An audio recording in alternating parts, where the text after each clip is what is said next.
If this system collapses, Evelyn, you won't just lose your company. You'll lose everything tied to your name. The words from the SEC regulator still echoed in Evelyn Ward's skull as the lights of San Francisco trembled against the glass walls of Luminarch Labs. Outside, the bay shimmered like a sheet of fractured silver. Inside, the heart of a billion-dollar empire was breaking apart in absolute silence. At 11:47 p.m., the first warning appeared, a small red indicator pulsing at the bottom of her screen, then another. Then the entire dashboard erupted in crimson. Algorithmic breach detected. Unauthorized trade patterns.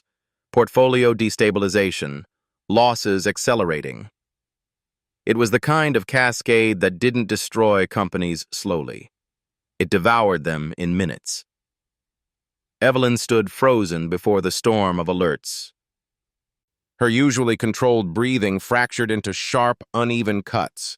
Her fingers brushed the edge of her marble desk, the veins in her wrist trembling. 15 years of her life. Every missed birthday, every lonely holiday, every night her daughter cried on the phone because mom wasn't home. All of it was dissolving into a digital fire spreading faster than thought. She whispered to herself, "No, no, this can't be happening." But the system didn't care for denial. The AI-driven trading engine, Luminarch's crown jewel, had begun executing suicide trades, mass liquidation, catastrophic leverage, algorithmic self-harm disguised as logic. A flaw this deliberate could only mean one thing. Someone had poisoned the model. Her team had tried. For 3 hours they had run patches, tried rollbacks, isolated servers, brute-forced their way through logs that kept rewriting themselves as if guided by a phantom hand. But one by one, their courage crumbled, their faces paled, their confidence collapsed. By 11 p.m., she sent them all home. Not because she didn't need them, but because she couldn't bear the look in their eyes. The same mixture of fear and pity she once wore looking at her mother's hospital bed. Evelyn stood alone now, surrounded by screens bleeding red, each warning klaxon a dagger carving deeper into her chest. Manhattan had Wall Street. Silicon Valley had its unicorns. But tonight, San Francisco had a woman watching the empire she sacrificed her life for quietly die. She grabbed the edge of the screen, her voice cracking into the empty room. "Please, don't do this. Not tonight." But the AI kept unraveling. A soft sound broke her trance. Footsteps. Soft, rhythmic, the squeak of a cleaning cart's wheels. She didn't bother turning. Not until she saw the reflection of a blue janitor uniform in the glass. The man pushing the cart paused in the doorway of her office, startled to find anyone still there. He had calm, steady dark eyes, lightly tousled hair. Years etched gently into the lines around his face. Not harshly, but like someone who had lived several lives quietly. He blinked. She forced a brittle smile. "Don't worry," she said, her voice thin. "You didn't interrupt anything. I'm just sitting here watching 15 years of my life fall apart." He hesitated, then tapped lightly on the glass. "Are you okay?" The question was simple, but his tone, warm, low, carrying a faint trace of a Midwestern softness, made it land with surprising force. "Okay?" Evelyn laughed a dry, cracked laugh. "My company is seconds away from being legally declared a threat to the financial market. So, no, I am absolutely not okay." The man's eyes shifted toward the screens behind her. Rows of cascading red warnings reflected in his pupils, his brow furrowed, just once. "That's not ordinary system failure," he murmured. "That's a data poisoning attack, and your model is following a corrupted decision tree." Evelyn's breath caught. She turned slowly toward him. "What did you say?" He stepped closer, quietly, like a man approaching a wounded animal. cautious, respectful. I used to work in, well, let's just say cybersecurity. He paused. High-level work. Before life went another direction. There was a steadiness in him she didn't understand, not arrogance, recognition, like he had seen this exact flavor of chaos before. She stared at him for several long seconds, then whispered, "May I ask your name?" The man lowered his eyes briefly, as if embarrassed. "Marcus," he said softly. "Marcus Hale." Her gaze dropped to the name tag on his chest. Marcus Hale, Night Operations, Facilities. A janitor. A janitor was standing in the ruins of her empire, diagnosing a catastrophe that had stumped elite engineers. Evelyn let out a faint, disbelieving exhale. "Are you telling me you can fix this?" Marcus didn't move, didn't smile, didn't stretch the truth. "I'm telling you I can try," he said, "and that nobody should let something die before understanding whether it still has a pulse." His calm was unnerving, and strangely comforting. Evelyn stepped aside, heart pounding. "Go ahead." Marcus didn't rush. He set his cart quietly against the wall, pulled up a chair, and sat before the dying system like a surgeon preparing to operate on a failing heart. His fingers hovered over the keyboard, then began to move. Not frantic, not desperate, but precise, a rhythm shaped by years of muscle memory he never lost. Lines of code spilled across the screens. One monitor's frantic flashing slowed. Another's chaotic warnings condensed into organized logs. Something, for the first time in hours, began to make sense. Evelyn whispered, "Who are you really?" Marcus didn't look up. "Just a father," he said softly. "Someone who learned the hard way what really matters, and someone who knows how to stop a bleeding system." Then he leaned back, turned to her, and said the sentence that would alter the direction of both their lives. "If you give me 30 minutes and full access, I can buy you the time you need to save your world." His voice was steady, gentle, but carried the weight of someone who had lived through collapse before. Evelyn's throat tightened. She reached into her drawer, pulled out her master access card, laid it on the desk between them. Marcus looked at it, then at her. "You're really handing this to me?" She gave a broken half-smile. "Marcus, at this point, you're the only thing in this building that hasn't failed me." He nodded once, just once. Then he took the card. And the night that had begun as the end of her empire, shifted. Because in that moment, Evelyn Ward didn't know she wasn't just letting a janitor save her company. She was inviting back into the world a man who had once promised himself he'd never return to it. And somewhere deep inside Luminarch Labs, beneath the hum of servers and the quiet desperation in Evelyn's breathing, something fragile but unmistakably alive flickered back into being. Hope.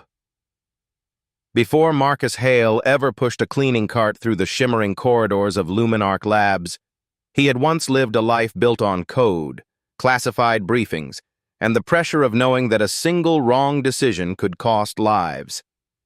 Years ago, he had been one of the NSA's most gifted pattern analysts, a man whose quiet instinct could read chaos like sheet music. He never bragged. He simply knew. Where others saw scrambled data, Marcus saw the faint outline of an intruder's intention. Where others panicked, he traced the rhythm beneath the noise. But one night in a desert outpost changed everything.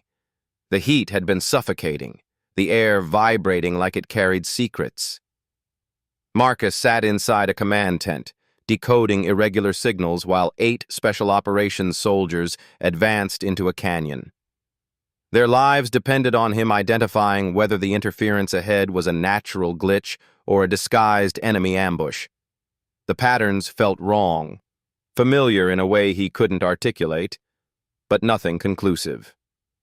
He hesitated. 10 minutes later, the canyon detonated. 7 men survived. 1 didn't. The report cleared him. His superiors insisted the outcome wasn't his fault. The surviving team even shook his hand. None of it mattered. Marcus replayed those 10 minutes for months until the guilt carved itself into his bones.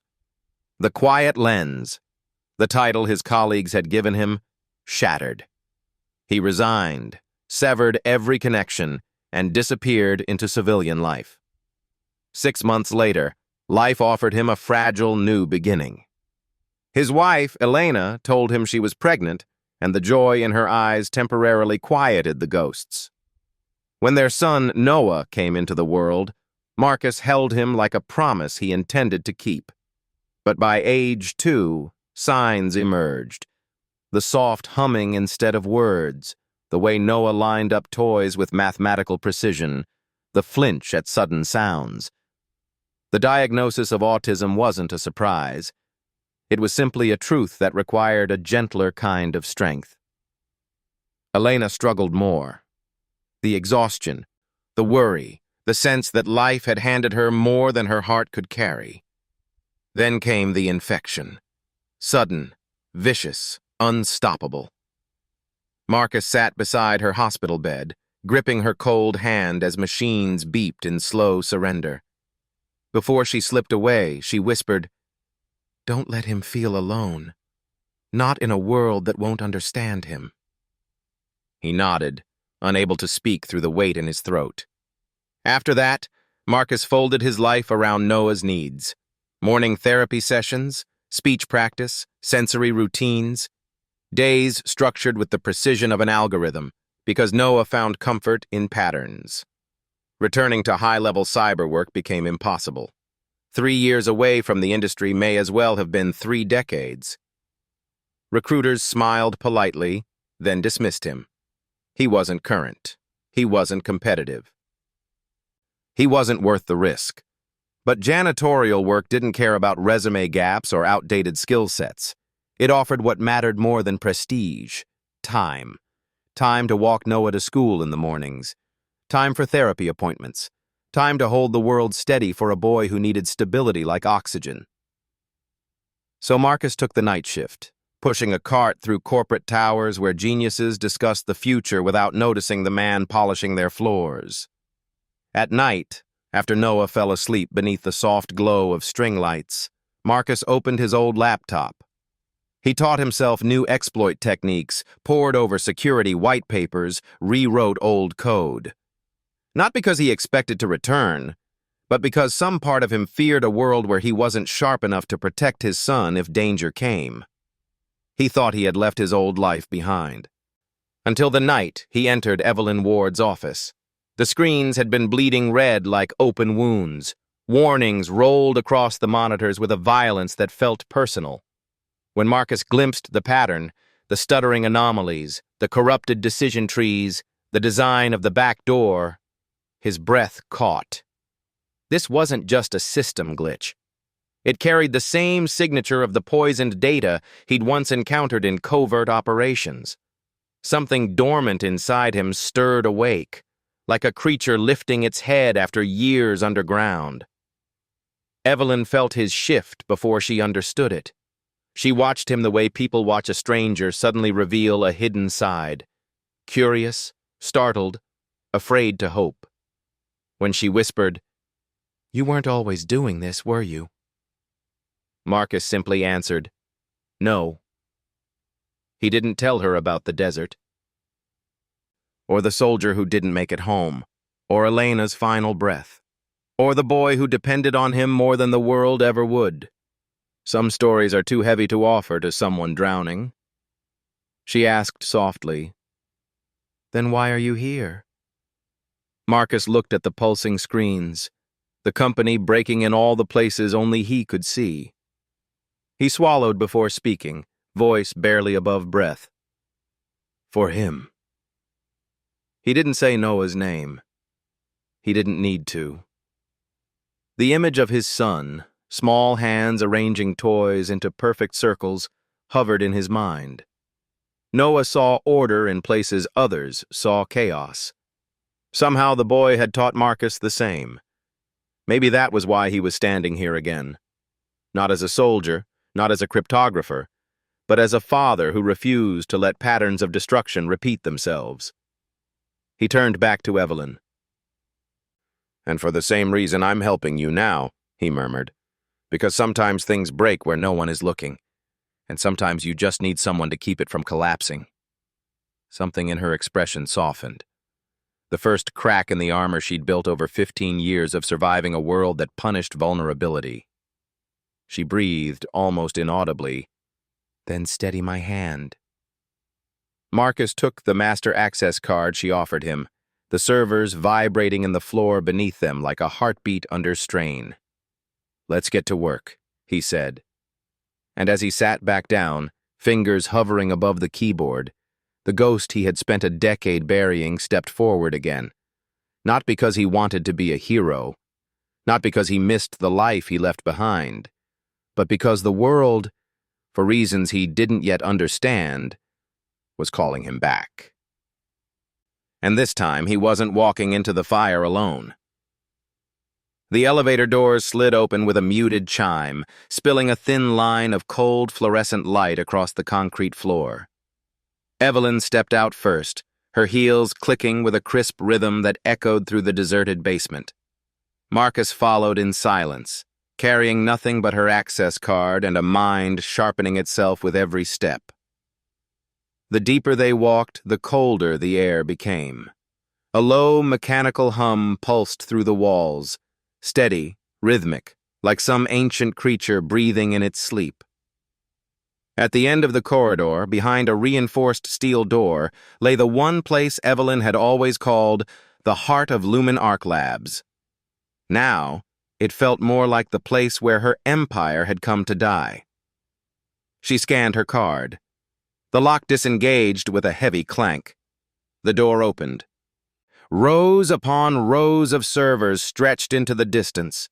Thousands of LED lights blinked in uneven rhythms, casting the room in a strange, pulsating glow. The temperature was frigid, the kind of cold that made breath turn shallow and thought grow sharp. Marcus stepped inside and something shifted in him. His posture straightened, his breathing slowed. His gaze swept the room not with curiosity, but with recognition, as though he had returned to a battlefield he once swore he'd never walk again. Evelyn noticed. "You've been somewhere like this before," she murmured. Marcus didn't answer. Instead, he touched the nearest server rack the way a medic touches a wounded patient, gently, respectfully. "This room isn't dead," he said quietly. "It's panicking." Evelyn frowned. "Machines don't panic." Marcus gave a faint, almost imperceptible smile. "Everything panics when it's attacked the right way." He sat at the central terminal, slid the MasterCard in, and the screens erupted with data. Cascading logs, spiraling alerts, corrupted decision trees tangled like broken branches. Evelyn's throat tightened. "Tell me what you see." Marcus leaned forward, his fingers flying across the keyboard. He moved differently now. Faster, precise, almost surgical. The same quiet rhythm from her office, but amplified, as though the room itself had reawakened something dormant inside him. "I'm isolating the AI trading engine first," he murmured.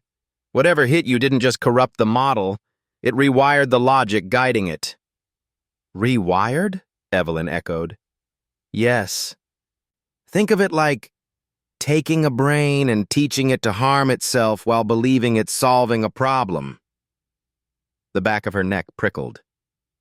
"Can you reverse it?" Marcus exhaled slowly. "Not yet. First, we have to stop the bleeding." He typed a command. The servers groaned, lights flickering. A new error flared across the screen, vicious and red.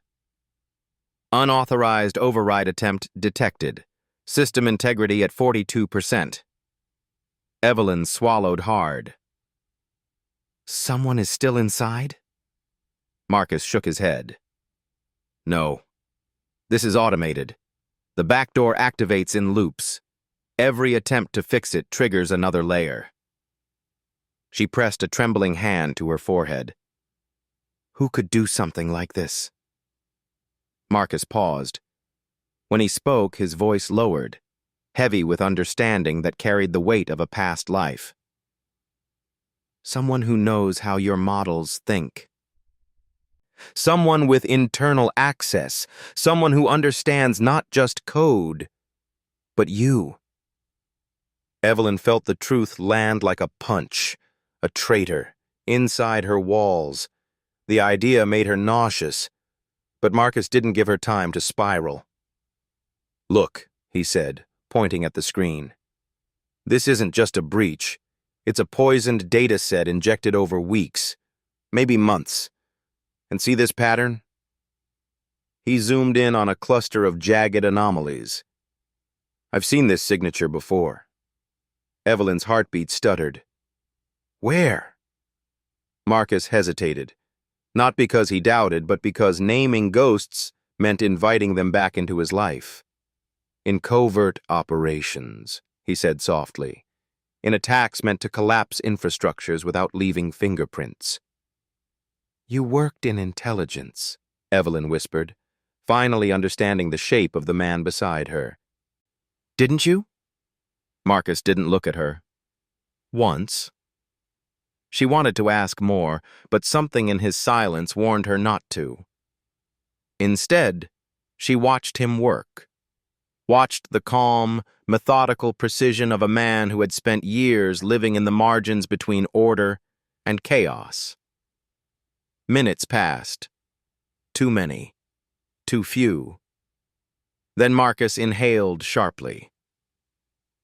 There. A single line of code glowed on the screen, subtle, buried, beautifully malicious. That's the trigger sequence, he said. If this activates again, your system will burn from the inside, and you'll have no defense to show the regulators. They'll shut everything down. Evelyn felt her knees weaken. So what do we do? Marcus typed a new string, long and intricate, like stitching a wound with trembling hands. We create a decoy, a frozen snapshot of the AI, identical in every way but isolated from the core. Your attackers will think they're crashing the real system, while we preserve the original long enough to trace the source. Her eyes widened. Will it work? Marcus sat still for a moment. The machines hummed around them, cold and alien. Finally, he looked up. It worked once, he said. A long time ago. There was something haunted in his eyes now, a memory he didn't speak, a battlefield she would never see.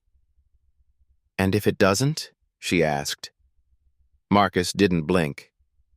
Then everything ends tonight. Silence closed in around them. Then, the lights flickered. Warnings flared again. The attack loop had triggered. Marcus's voice cut through the chaos. Evelyn, whatever you do, don't touch anything. He executed the final command. All at once, the screens went dark. Evelyn gasped. Marcus! Wait. A beat. Another. Then, slowly, softly, a single line of white text appeared. Decoy initialized. Primary system preserved. Back door quarantined. Evelyn sagged against the console, breath shuddering out of her. You did it, she whispered. Marcus leaned back, exhausted but steady. No. We bought time. That's all. 48 hours at most. She looked at him with genuine awe. You just saved my company. Marcus shook his head. I saved your chance to save it. That's different. He turned off the auxiliary monitor, his hands trembling just enough for her to notice. She stepped closer. Marcus, thank you. He didn't meet her eye. I didn't do it for you. She blinked. What do you mean? Marcus finally looked up. I did it because someone inside your walls wants to destroy everything you built. And I don't walk away from a threat like that, not anymore. A cold shiver ran through Evelyn's spine. Then what happens now? Marcus stood, slipping her access card back into her hand. Now, he said, voice steady as a blade, we find the person who planted this, and we stop them before they turn your empire into a grave. They stood there, a CEO and a janitor, surrounded by the dim heartbeat of a fragile system, bound by a truth neither could unsee.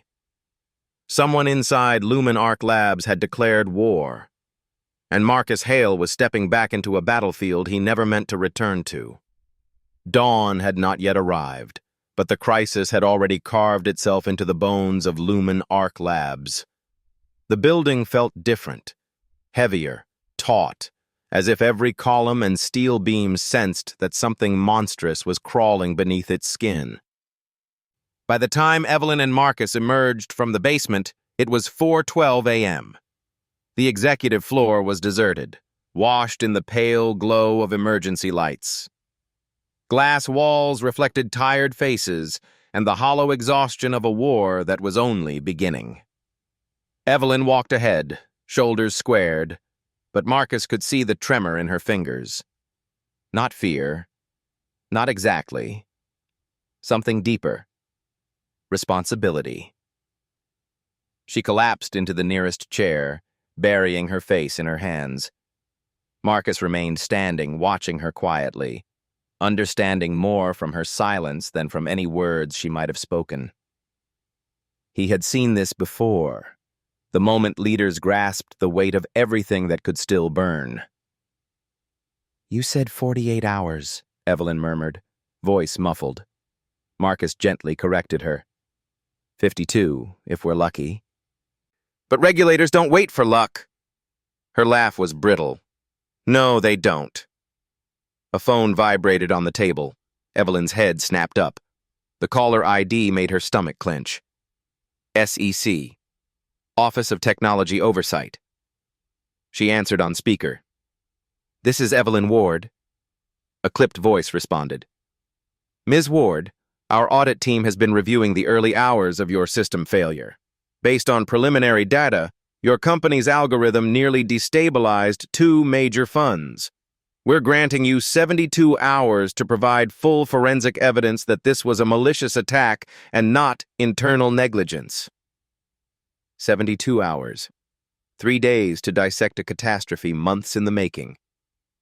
We're already working on it, Evelyn said, her tone crisp but edged with desperation. You'd better, the voice replied. Because if your evidence doesn't convince us, we will freeze your trading license indefinitely. The line went dead. Evelyn stared at the phone as though it had struck her. Marcus exhaled. 72 hours, he repeated. That's better than I expected. Better? Evelyn snapped. If we fail, this company dies. Everyone loses their jobs. Investors sue, and I... Her voice cracked. Marcus approached her slowly, as if calming a spooked animal. You're not alone in this. She blinked up at him, vulnerable in a way he'd never seen. It unsettled him. It softened him. Before he could say more, the elevator chimed.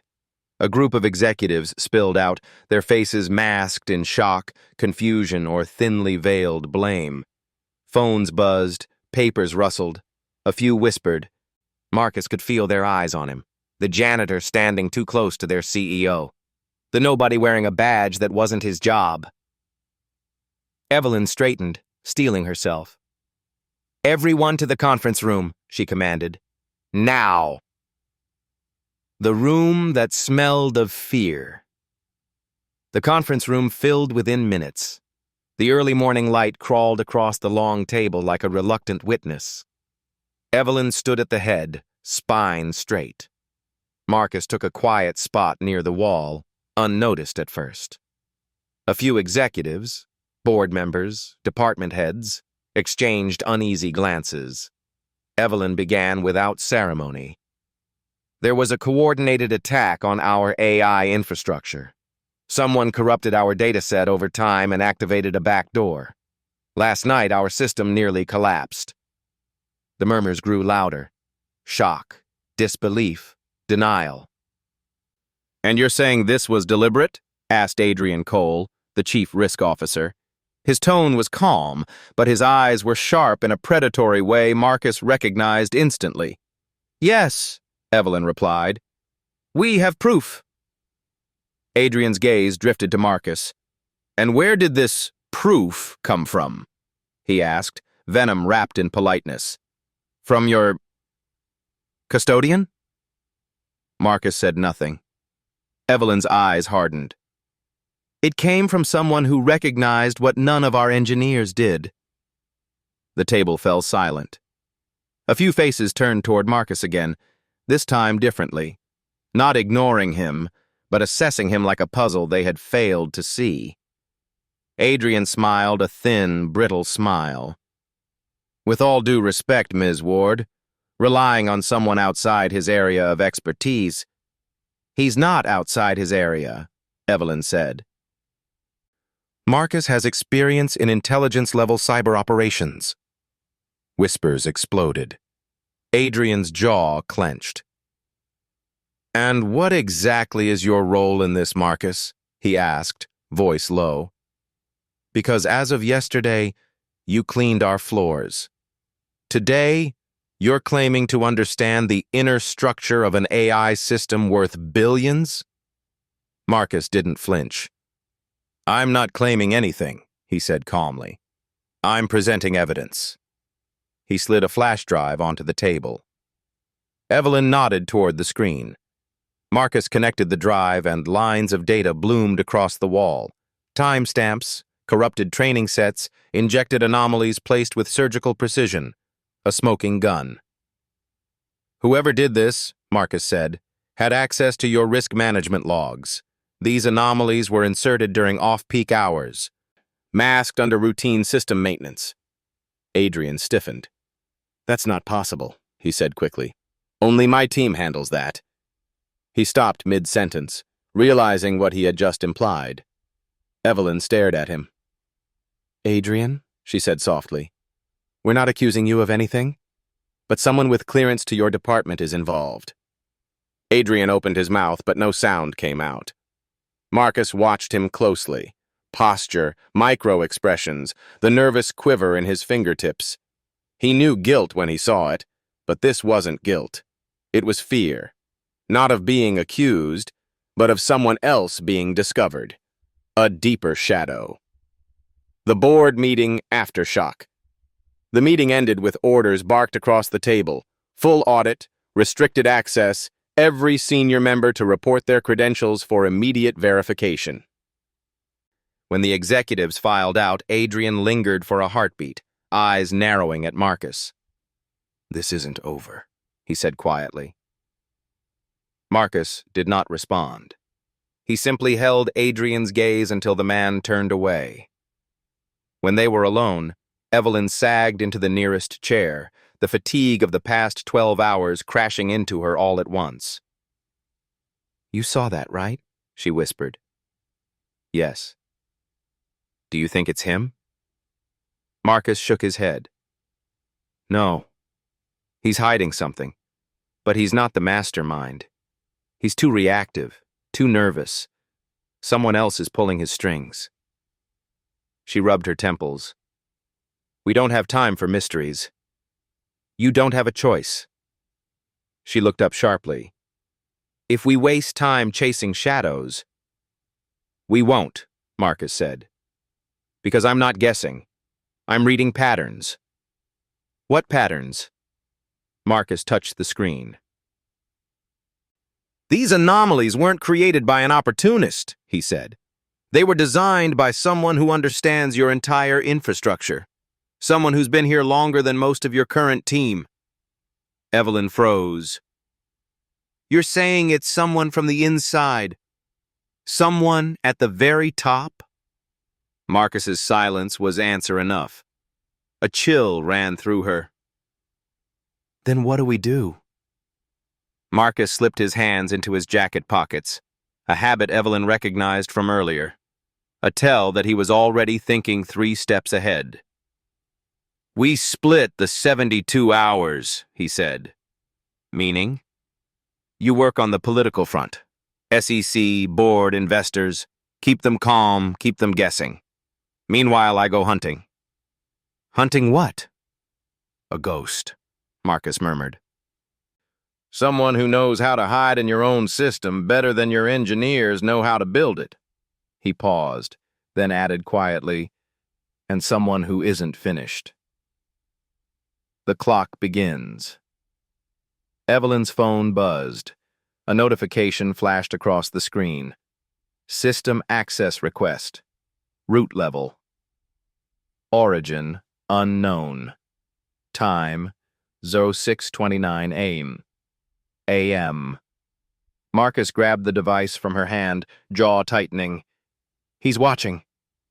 Evelyn felt her pulse stutter. Is that a threat? Marcus shook his head. No, he said. It's worse. He turned toward the servers humming beneath them. It's a warning. 72 hours remained. A traitor hidden in plain sight. A system bleeding beneath layers of deception. And for the first time in a decade, Marcus Hale stepped fully back into the battlefield. Not because he wanted to, but because the enemy had already stepped into his life. By midday, Lumen Arc Labs no longer felt like a workplace.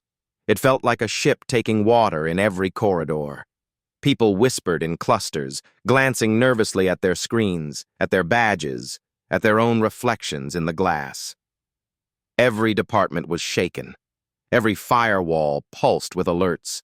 Every face carried the same hollow fear. Something was wrong inside their walls, something deliberate, something intelligent.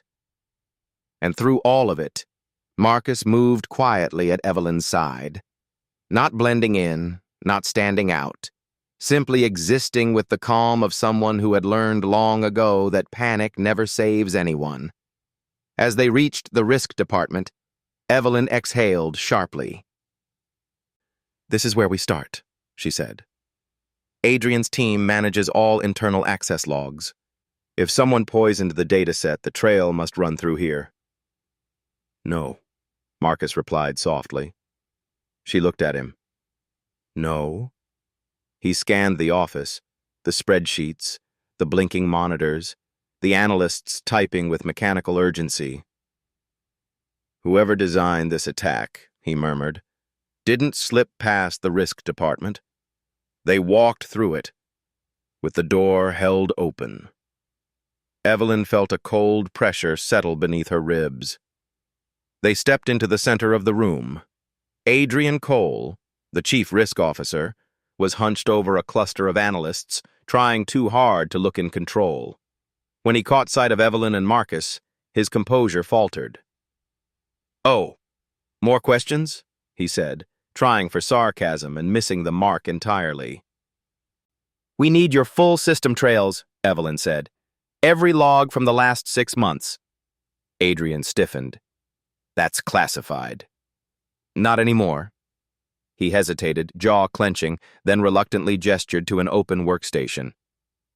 Marcus sat without waiting for permission. The moment his fingers touched the keyboard, the air around him sharpened. Evelyn watched him. Adrian watched Evelyn. Marcus scrolled, paused, then frowned. Your logs are too clean, he said. Adrian's eyes widened. Too clean? That's good? No, Marcus replied. It's impossible. He zoomed in on the metadata. Patterns too uniform. Timestamps too perfect. No anomalies. No human error. No digital fingerprints. This is what a staged innocence looks like, he said. Someone wiped these logs. Not to hide your wrongdoing, but theirs. Adrian's mouth fell open. What? I didn't erase anything. I know, Marcus said simply. You don't have the skill for that. The comment hit Adrian like a slap. Evelyn fought the urge to gasp. Marcus wasn't insulting him. He was stating a fact, as gently as truth allowed. Adrian sank into a chair, pale. I knew something was off, he whispered. A few weeks ago, I noticed strange root-level queries. I flagged them to my oversight partner on the board, but he told me to drop it. Said it was routine model noise. And then he hinted my position might be reevaluated if I kept pushing. Evelyn froze. Your oversight partner, she repeated. Who? Adrian swallowed hard. Elias Monroe. Silence swept through the room like a cold wind. Evelyn's heartbeat thudded painfully. Elias, board member, media magnate, one of her earliest and most influential investors. The man who helped her present Lumen Arc to the world. The man she trusted. Marcus leaned back, staring at the now revealed fracture in the structure of the company. It's him, he said quietly. Evelyn shook her head instinctively. Marcus, you're talking about someone who's been with us since... Since the beginning, Marcus finished. Yes. Which is why he had time to learn the system intimately. Time to earn your trust. Time to hide his fingerprints in every corner of your infrastructure. Evelyn gripped the back of a chair, knuckles whitening. But why would Elias sabotage us? He's invested here. He's trapped, Marcus said gently. Or indebted. Or desperate. Adrian pushed his glasses up with trembling fingers. I heard him on a call once. I only caught a name. Helix Meridian. Evelyn's spine turned to ice. Helix Meridian, a hedge fund notorious for dismantling tech companies from the inside, acquiring them for scraps, then harvesting their intellectual property. She whispered, Elias is helping them force a collapse. Marcus nodded. They want your AI. They want control. And Elias, he's their opening. Evelyn pressed her palm to her forehead.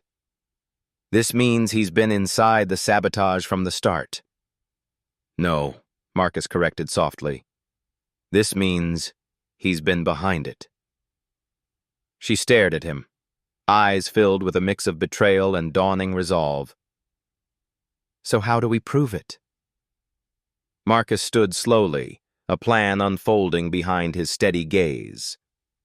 We build a honeypot, he said, a replica system, perfect enough to fool him, and we plant inside it the vulnerability he thinks he's exploiting. And when he tries? We record everything, Marcus said. Every command, every route, every handshake with Helix. Evelyn considered the plan. Dangerous, bold, the kind of strategy that only worked if executed with absolute precision. Can you do it? She asked. Marcus gave a faint, tired smile. I can try, which is all we have. Adrian stood unsteadily. What about me? What am I supposed to do? Marcus studied him.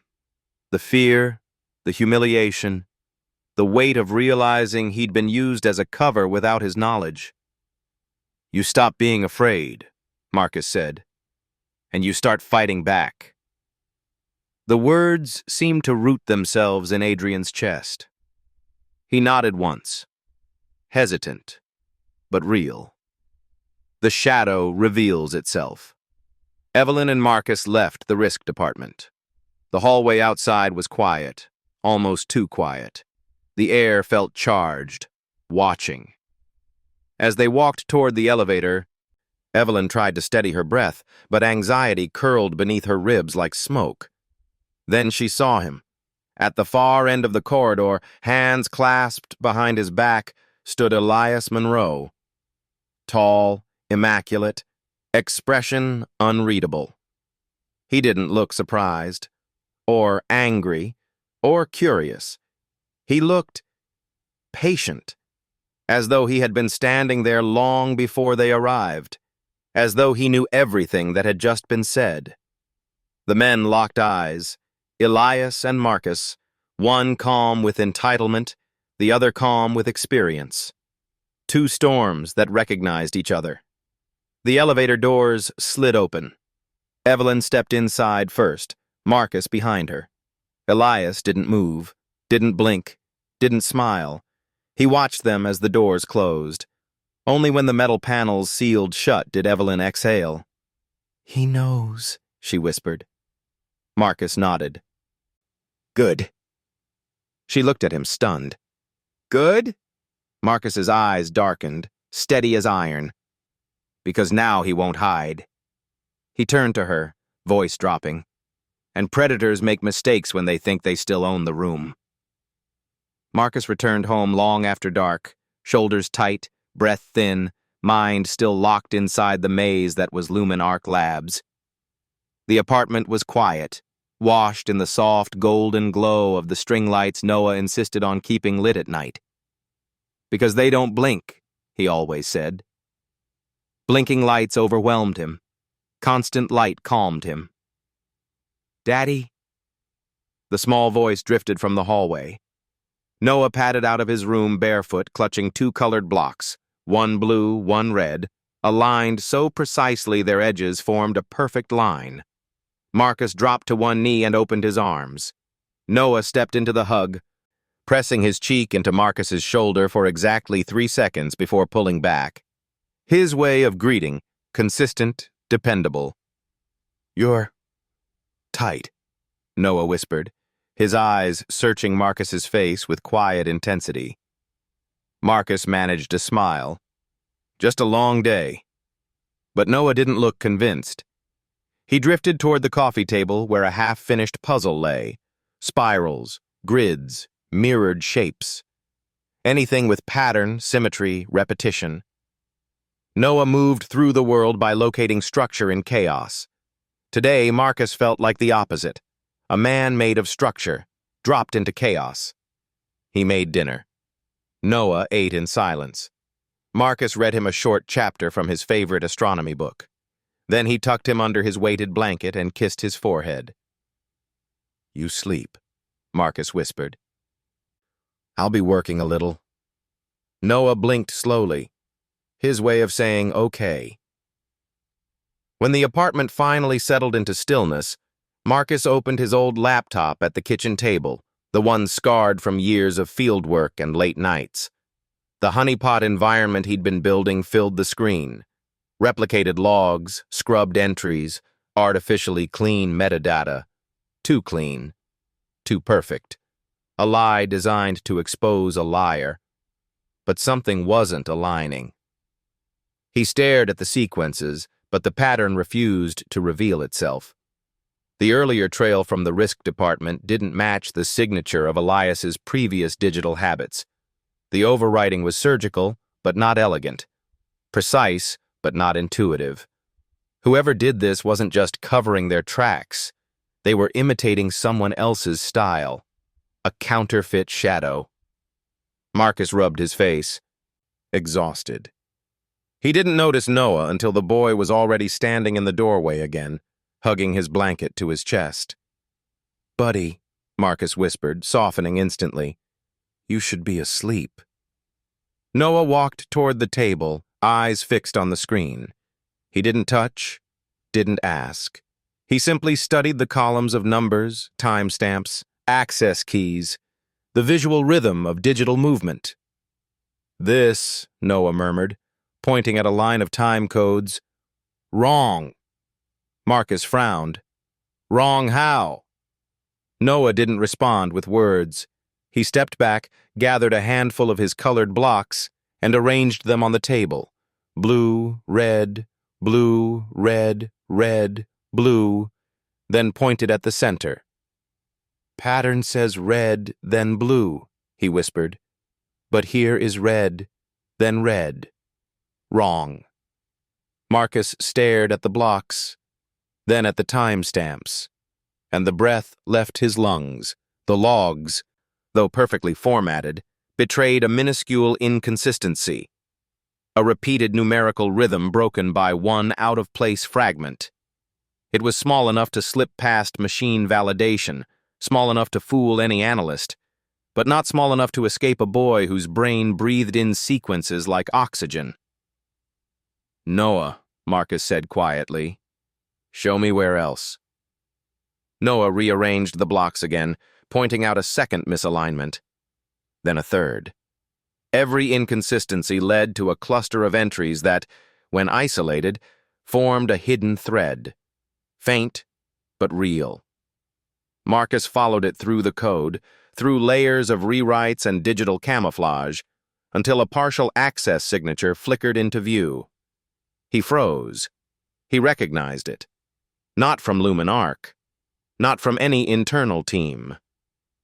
From years ago, a foreign contractor Helix Meridian used during black site acquisitions, a ghost coder, paid to erase systems from the inside, known only for one calling card, leaving behind a microscopic fracture in the pattern. Exactly what Noah had seen. Marcus exhaled shakily. "You just found the infiltrator, buddy." Noah leaned against him, settling his head on Marcus's chest, finally soothed now that the itchy part, as he called it, made sense. Marcus wrapped an arm around him, dizzy with the realization. This wasn't simply Elias. This was someone working for him, someone inside the building, someone with clearance and experience equal to Marcus's own. By the next morning, Marcus carried the discovery straight to Evelyn. She stood in her office with tired eyes and a spine that refused to bend. When Marcus showed her the cleaned-up signature, the color drained from her face. "This isn't Adrian's team," she whispered. "This isn't anyone here." "No," Marcus said. "The person who altered the logs isn't part of your internal staff. They're an embedded asset, a specialist Helix hired for one purpose: dismantle Lumen Arc from the inside." Evelyn pressed a hand to her mouth. "We're fighting an infiltrator." Marcus nodded. "And they're still here." Her eyes flicked to him. "How did you catch this? Our best engineers missed it." Marcus hesitated for a beat, then smiled faintly. "Noah saw it." Evelyn's brows rose. "Your son?" "He sees patterns, even the ones we don't." For the first time in days, something warm flickered behind her eyes. Admiration. Or maybe awe. But before she could speak, her phone chimed. Security alert. Unauthorized access attempt. Floor 7, board conference room. 9:42 a.m. Evelyn stared at the screen, breath halting. "That's Elias's floor," she whispered. Marcus felt a familiar chill settle into his bones. "That's not Elias," he said quietly.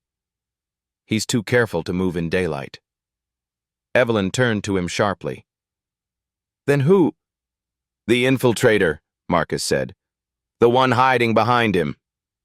He closed the laptop with quiet finality. "They know we found their signature." Evelyn swallowed. "So what happens now?" Marcus stepped toward the elevator, his voice steady and cold. "Now," he said, "they stop hiding." He pressed the button. "And that's when we catch them." The elevator doors slid open on the 7th floor with a soft, metallic sigh, a sound that should have felt harmless, ordinary. But in the tense hush of that morning, it felt like a warning. Evelyn stepped out first, her heels tapping lightly against the polished floor. Marcus followed, hands loose at his sides, posture deceptively calm. He scanned everything: the ceiling vents, the fire exit shadows, the cameras mounted too perfectly, too still, each one facing at an angle that suggested intentional dead zones. The corridor ahead stretched long and empty, lit with the cold, sterile glow reserved for boardrooms where billion-dollar decisions were made. And somewhere inside this silence, someone was waiting. Not Elias. Marcus could feel that in his bones. Someone else. Someone trained to remain unseen until the precise moment visibility served their purpose. They walked toward the board conference room. Evelyn's badge unlocked the glass door with a soft click. The room was still, chairs aligned perfectly, screens dim, blinds half drawn against the city. A place meant for control, now filled with invisible tension. "Do you see anything?" Evelyn whispered. Marcus didn't answer. He walked slowly along the perimeter of the room, fingertips grazing the table's edge as if mapping invisible trails. He paused near the far wall, where a panel of frosted glass hid the internal server relay for the board's private terminals. A faint warmth radiated from it. "It was accessed recently," he murmured. "But the room was empty when the alert triggered," Evelyn said. "No," Marcus corrected softly. "The cameras said it was empty." He knelt, inspecting the lower edge of the panel. That was when he saw it. The smallest displacement of dust, a tiny scratch near the screws. Barely visible unless you knew to look. "This panel was opened in the last 3 hours." Evelyn's breath caught. "By Elias?" Marcus shook his head. "By someone who knows how to mimic the building's admin signatures, someone who knows how to ghost through your security system without tripping a single alarm. Unless they want to." He stood, staring at the scratches as if they were fingerprints on a mirror. "This isn't Elias's work. He's sloppy, entitled. He doesn't get his hands dirty." Evelyn swallowed. "Then who does?" Before Marcus could answer, a soft ding echoed down the hall. The elevator again. His muscles coiled instantly. Footsteps approached, measured, unhurried, confident. Evelyn turned toward the corridor, but Marcus raised a hand. "Don't stand in the open," he whispered. She stepped sideways into the shadow beside the screen. Marcus moved toward the doorway, not hiding, but positioning himself at an angle where he could move fast if needed. The footsteps grew louder. Then a figure appeared. A woman, tall, sharp-featured, dark hair tied in a sleek knot, a gray suit perfectly pressed. She carried a tablet in one hand, a security badge clipped neatly to her belt. Evelyn exhaled. "Lana?" she whispered. Lana Mercer, the head of internal systems. Brilliant, stoic, the woman who built half the infrastructure that kept Lumen Arc operational. Trusted. Respected. The person Evelyn had once described as the spine of the company. Lana stopped in the doorway, eyes flicking between Evelyn and Marcus. "Oh," she said, tone neutral. "I didn't expect anyone here this early." Marcus said nothing. Evelyn forced a smile. "Security flagged an access attempt from this floor?" "Really?" Lana stepped forward, tapping her tablet. "I didn't see anything on my end." Marcus watched her hands, steady, precise, too controlled. "Strange," she continued. "Could have been a sensor glitch." "No," Marcus said quietly. "It wasn't a glitch." The air thickened. Lana raised her gaze. Something flickered in her eyes. A brief, calculated pause. "Then I suppose you'll show me the logs?" she asked. Marcus stepped closer. "Of course," he said, his voice calm, almost gentle. "But before we do that, why were you on this floor at 9:42 this morning?" Lana didn't blink. "I wasn't." Marcus nodded slowly. "Then why does your badge register a silent access?" The faintest smile tugged at her lips, a smile that didn't reach her eyes. Evelyn stiffened. Lana, she whispered, tell me you're not involved in this. But Lana didn't look at her. Her attention stayed on Marcus, studying him, recalculating. You're not just a consultant, she said softly. You're something else. Marcus didn't react. And your son, Lana added almost idly. He has a talent, doesn't he? Marcus's blood ran cold. Evelyn gasped. How do you know about Noah? Lana's smile widened just enough to reveal the truth. Because I've been watching you longer than you think. In that moment, Marcus saw everything.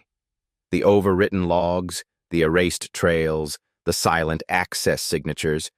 Not Elias's style, not a hired ghost. A woman with intimate knowledge of the system. Someone who understood the architecture down to its nerves. Someone who knew how to exploit every blind spot because she built them. Lana Mercer, the infiltrator. Evelyn stepped back, breath unsteady. Why? She whispered. Lana turned toward her, and for the first time, something raw surfaced in her expression. Not greed, not hatred, resentment. You never saw me, Lana said quietly. You never looked beyond my efficiency. You never wondered why I worked the late nights that kept this company alive. You only saw what I produced, never the person producing it. Evelyn's voice cracked. So, you joined Helix? No, Lana said sharply. Helix joined me.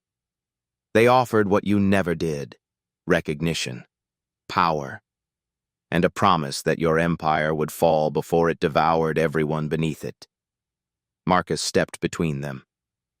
You sabotaged the system, he said. You framed Adrian. You cleaned Elias's tracks. Yes, Lana replied calmly. And no. She tilted her head, studying Marcus like a puzzle she hadn't fully solved. Elias thinks he's running this, but he's just a pawn. Helix made him promises, and he clings to them like a dying man clings to air. He trusts me because he thinks I work for him. Evelyn whispered, horrified. But you work for Helix. Lana shook her head. I work for myself. A cold silence followed. Then her expression shifted, eyes sharp, calculating. And now that you've uncovered the pattern, she said softly, I'll have to adjust my timeline. Marcus tensed.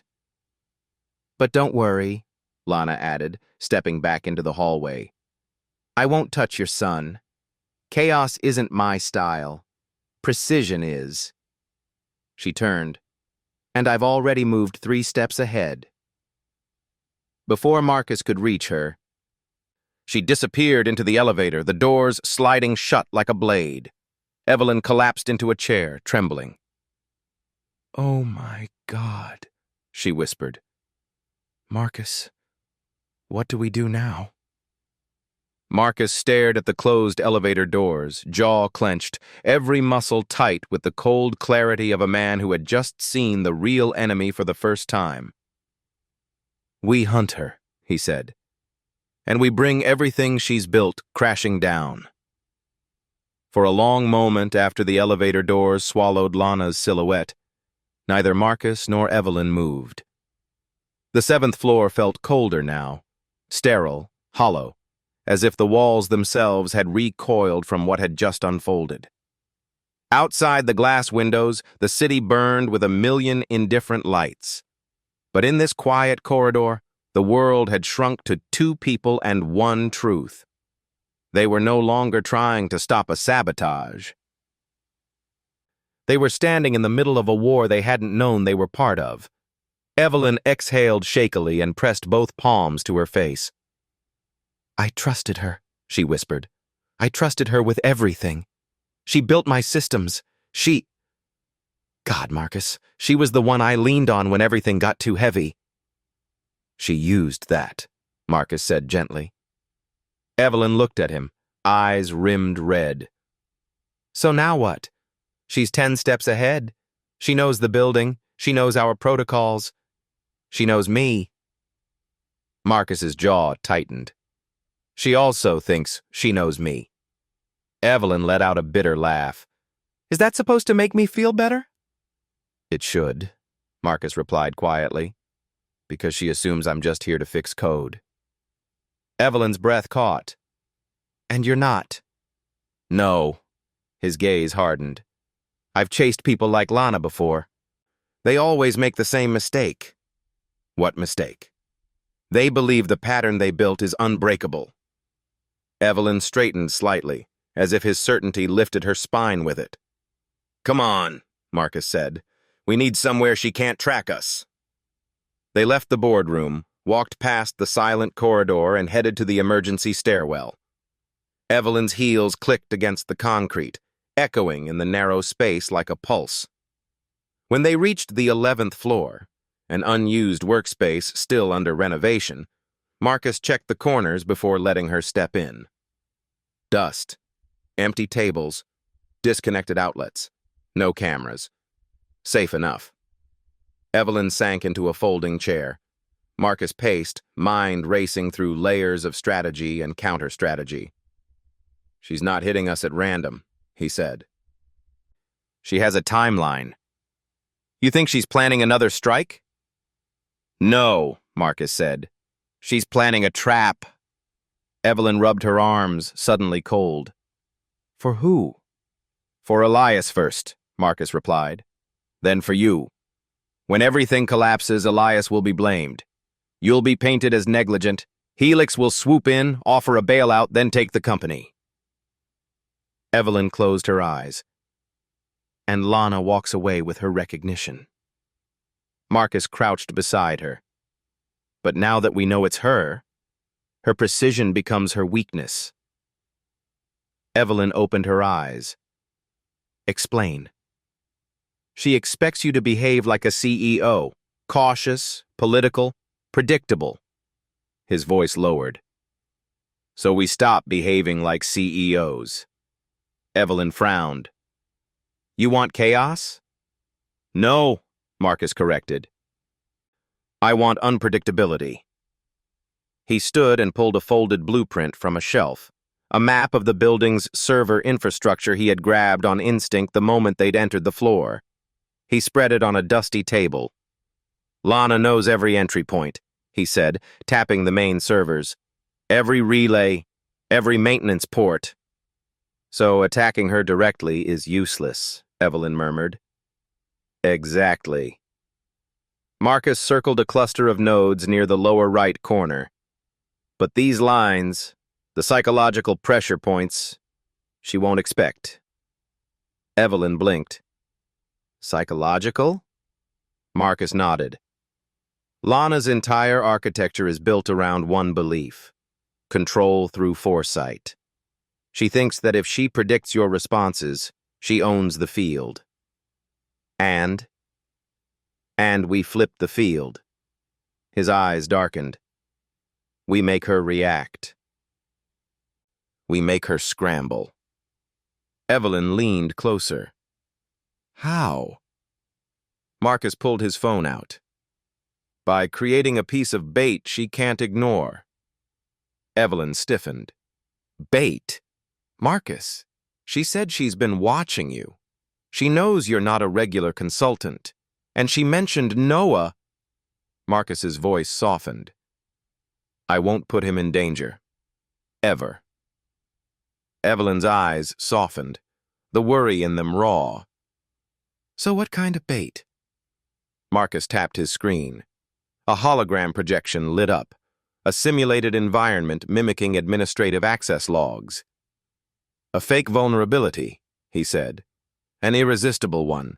Something so elegant she'll think it's real. Evelyn understood. You're going to build a flaw in our system. Yes, but only inside the honeypot environment. If she touches it, she'll leave her full signature. And not just a fragment, the whole root. But she's smarter than Helix's contractors, Evelyn warned. She's meticulous. That's why this has to be beautiful, Marcus whispered. Evelyn studied him. The quiet ferocity, the sharpened focus, the way he moved like a man finally stepping back into a battlefield he had sworn he'd left behind. "Marcus," she said softly, "how do you know so much about infiltrators?" His eyes flicked to the side, an old wound rising to the surface. "Because once," he said slowly, "I was one of them." Evelyn's breath caught, but she didn't speak. She let the truth settle, heavy and unvarnished. Marcus continued. "And because of that, I know the one thing people like Lana can't resist." "What?" Marcus gave a faint, grim smile. "Proving they're smarter." Evelyn exhaled. "So we let her try. We let her think she's already won," Marcus said. "Then we shut the door behind her." He tapped the blueprint again. "But this isn't enough. We need a second move." Evelyn leaned forward. "Which is?" "You talk to Elias." Evelyn recoiled. "Marcus, he betrayed us." "Yes," Marcus said, "but he doesn't know Lana is betraying him." A beat of silence. "He thinks she's helping him dismantle you, but really she's dismantling both of you to hand Helix everything. He's a pawn." Evelyn swallowed. "And if I tell him that?" "He becomes desperate," Marcus said. "And desperation makes him unpredictable. If he reaches out to Helena Ivory, Helix's liaison, Lana will panic." He stepped closer. "And when she panics, she acts rashly." Evelyn looked at Marcus for a long moment, fear warring with determination. "Marcus, this is dangerous." He nodded. "So is letting her destroy everything you built." She inhaled deeply, then stood. "All right," she whispered. "Let's do it." Marcus grabbed his jacket. "One more thing," he said. Evelyn looked up. "When this starts, it won't stop. Not until someone falls." Her voice was steady now. "Then we make sure it isn't us." Marcus nodded once, a silent pact forged in the dust of an unfinished floor. "Let's begin the counter-move."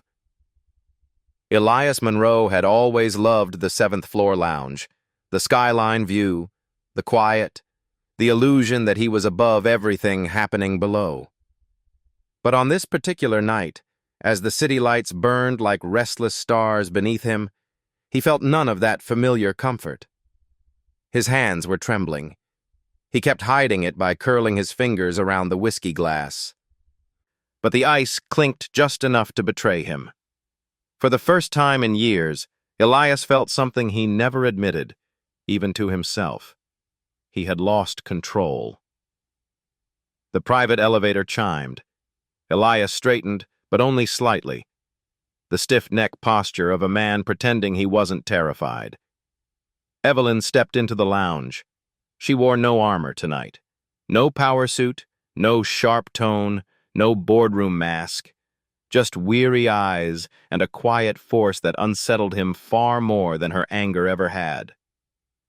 "Evelyn," Elias said, forcing a smile, "I've been meaning to—" "No lies," she interrupted softly. "Not tonight." Elias swallowed, his throat dry. She sat across from him. For several seconds, neither spoke. Then Evelyn leaned forward. "You've been feeding information to Helix Meridian." His face twitched. "Evelyn, you've been coordinating with them for months," she continued. "Using your oversight access to bury anomalies, then convincing Adrian it was nothing." He flinched at Adrian's name. "You thought they would make you the hero who saved the company from a failing system you secretly sabotaged." Elias's voice cracked like an old hinge. "I didn't sabotage anything." "No," Evelyn said coldly. "You didn't." Elias blinked, confused. She let the silence stretch. Then she whispered, You were sabotaged too. Elias froze. What? You're not the mastermind, Elias. You're a pawn. He shook his head violently. No, no! I was working with someone highly placed, someone who told me exactly where our vulnerabilities were. Lana, Evelyn said. The name landed like a blade. Elias's breath hitched. No. She said she was helping me protect the company. She was helping herself, Evelyn replied, and helping Helix destabilize us. Elias pressed a hand to his forehead, sweat gathering at his hairline.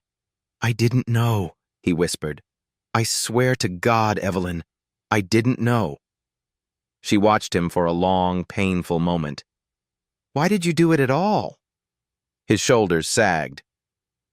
They said you were losing your grip, that the company was, he swallowed, rotting under your leadership. They said if I didn't act, the board would pin the company's collapse on me, that they'd destroy my media holdings, that I'd lose everything. Evelyn's voice softened. So you reached for the first hand held out to you. Elias shut his eyes. And that hand was Lana's. He nodded slowly, shame dripping from every movement. I thought she was on my side. Evelyn leaned back. She never was. A tear slipped down Elias's cheek, the kind a man lets fall only when he realizes the world he built rests on sand. I'm so sorry, Evelyn. I'm so damn sorry. She said nothing. Her silence wasn't punishment. It was grief. After a moment, she stood. There's only one way out now. Elias looked up, desperate. Tell me. You call Helix. His face drained of color. What? Evelyn, if I contact them, they'll panic, she said. And when they panic, Lana will panic. And when Lana panics, she'll make a mistake. Elias swallowed. And what if they retaliate? You know what Helix can do. Yes, Evelyn whispered, which is why Marcus is already preparing for it. Elias hesitated, then nodded, the slow, reluctant nod of a man choosing the cliffside over the fire. He dialed the number. As the line rang, Evelyn stepped to the window, watching the night, feeling its tension coil around her like a wire. A voice answered. Elias cleared his throat. Helena, it's done. Evelyn knows. Silence. Helena? Elias said shakily. The voice came out crisp, cold, amused. Then we accelerate. The line went dead. Elias stared at the phone as if it had turned to ash in his hand. Oh, God, he whispered. What did I just unleash? Evelyn turned. It's exactly what we needed. He looked up, horrified. What do you mean? They'll attack the system. No, Evelyn said. Lana will. A new voice echoed from the doorway. Correct. Elias jerked around. Marcus stepped inside, hoodie darkened by rain, expression carved in stone. His presence filled the room with a quiet authority that overshadowed Elias's trembling fear. The moment Helix accelerates, Marcus said, Lana has to execute her part.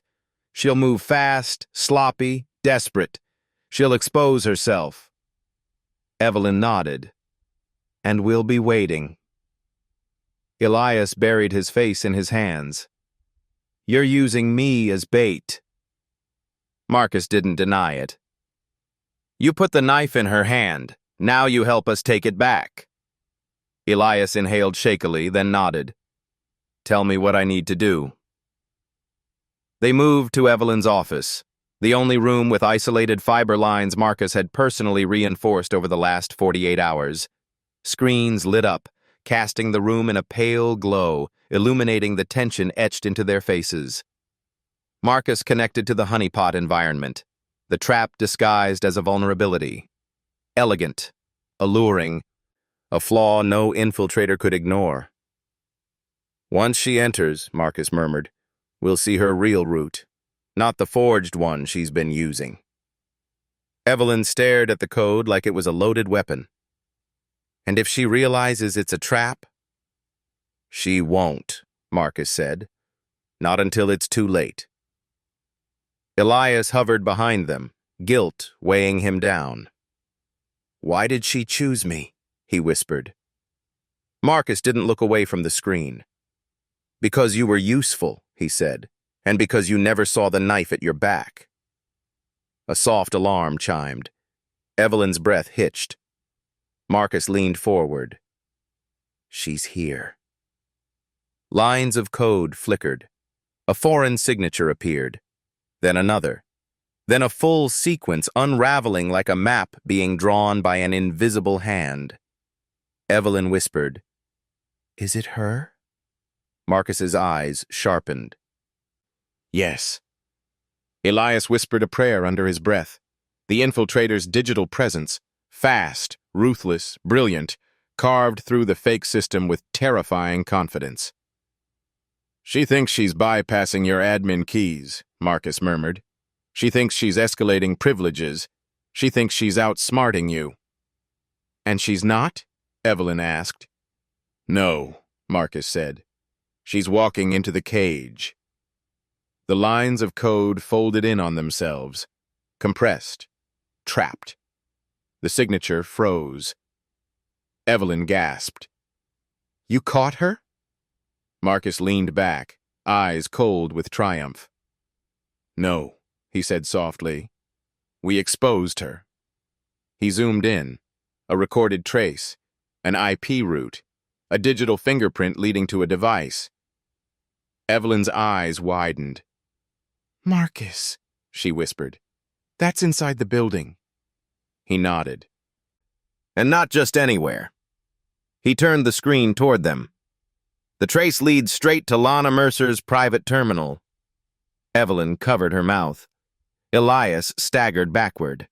Everything Lana had hidden, every shadow, every mask, every layer, stripped away by the very precision she believed made her untouchable. Marcus stood, his voice steady. It's over. Evelyn exhaled. Then Chapter 10, she whispered, is where we take her down. The moment Lana's device appeared on the screen, a strange, heavy stillness settled over the room. Not relief, not victory.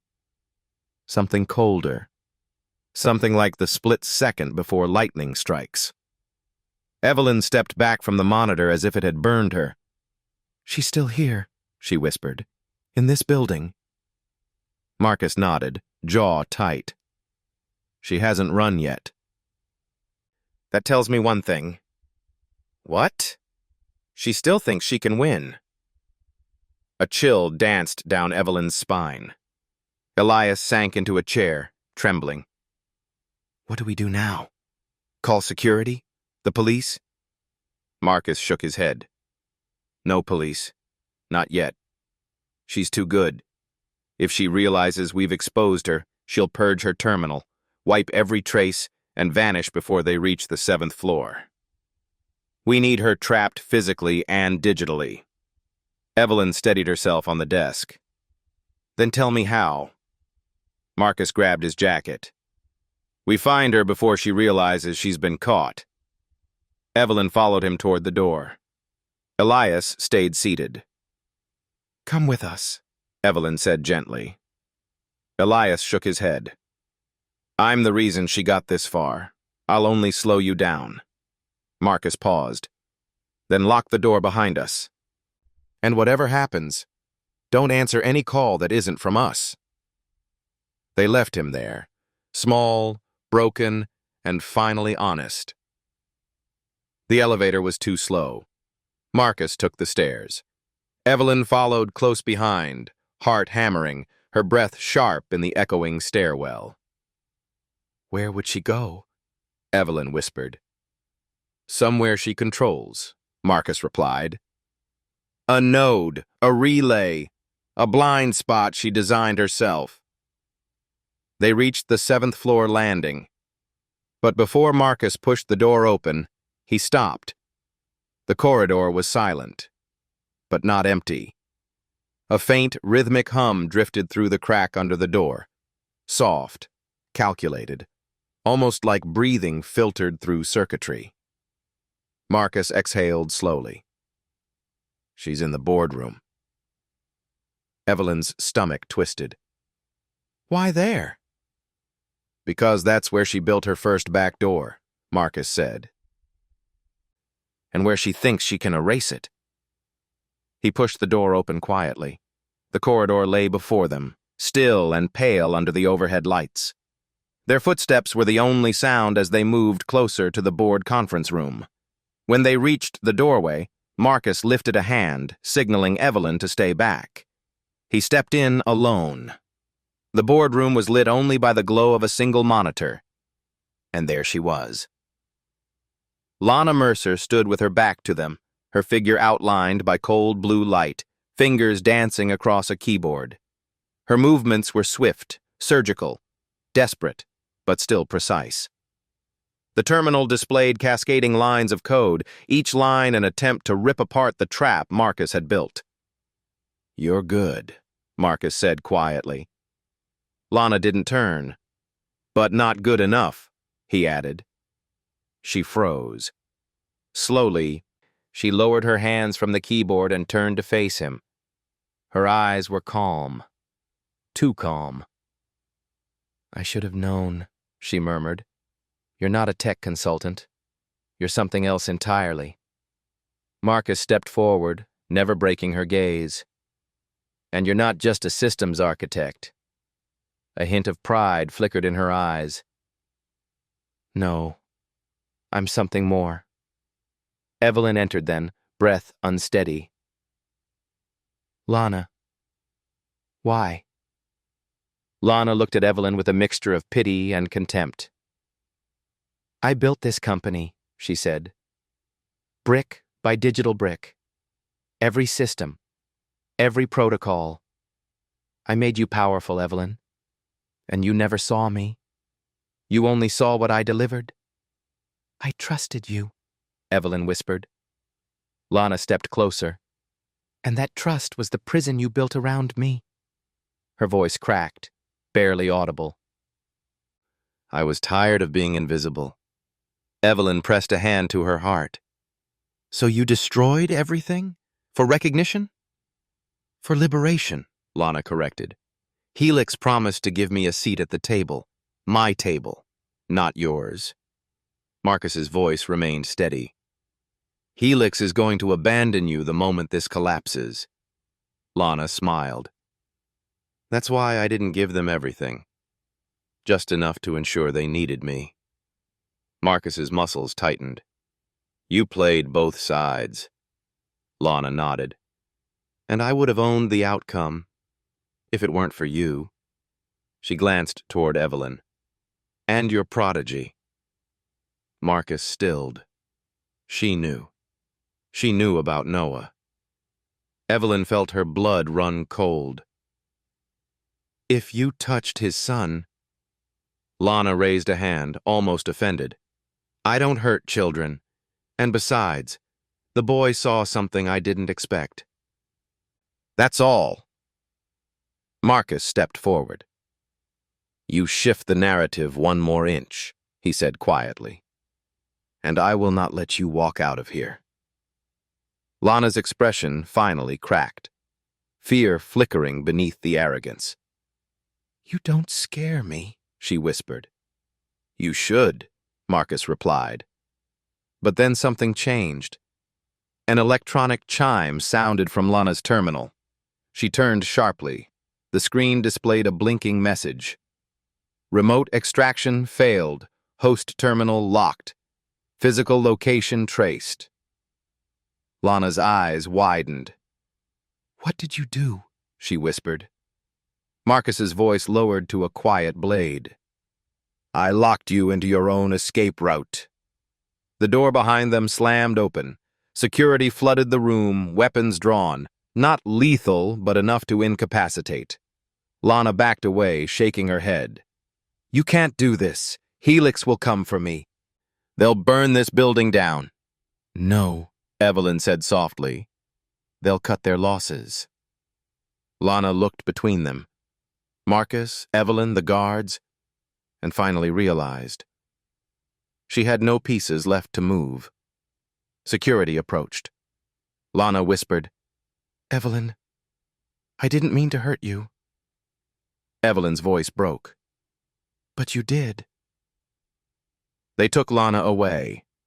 Her footsteps echoed down the corridor, fading, until the door closed behind her and silence swallowed the room. Evelyn turned to Marcus. "It's over?" Marcus stared at the dark screen Lana left behind. "No," he said quietly. "It's just beginning." Evelyn frowned. "Marcus, what do you mean?" He finally looked at her, eyes softer than they had been in days, but heavier too. "Helix just lost their infiltrator. Their plan collapsed. They'll retaliate, Evelyn." She swallowed. "Against me?" Marcus shook his head. "Against me." A knot formed in her chest. "Marcus?" "I'll handle it," he said gently. "I've handled worse." She stepped closer. "Not alone." His breath caught. Evelyn held his gaze. "Not anymore." The weight in his shoulders eased, not gone but no longer crushing. Then his phone buzzed. One message, from Noah's school. "Noah is asking for you." Marcus exhaled, something warm breaking through the darkness. "I need to go home." Evelyn smiled, soft, real. "Go. I'll handle the board." He nodded. As he walked to the door, Evelyn called after him. "Marcus?" He turned. "You saved this company," she whispered. He shook his head slowly. "No, Noah did." And then he left, into the quiet hallway, into the uncertain future, into the arms of the only person whose existence made every battle worth fighting. The storm was over, but life, their life, was finally beginning.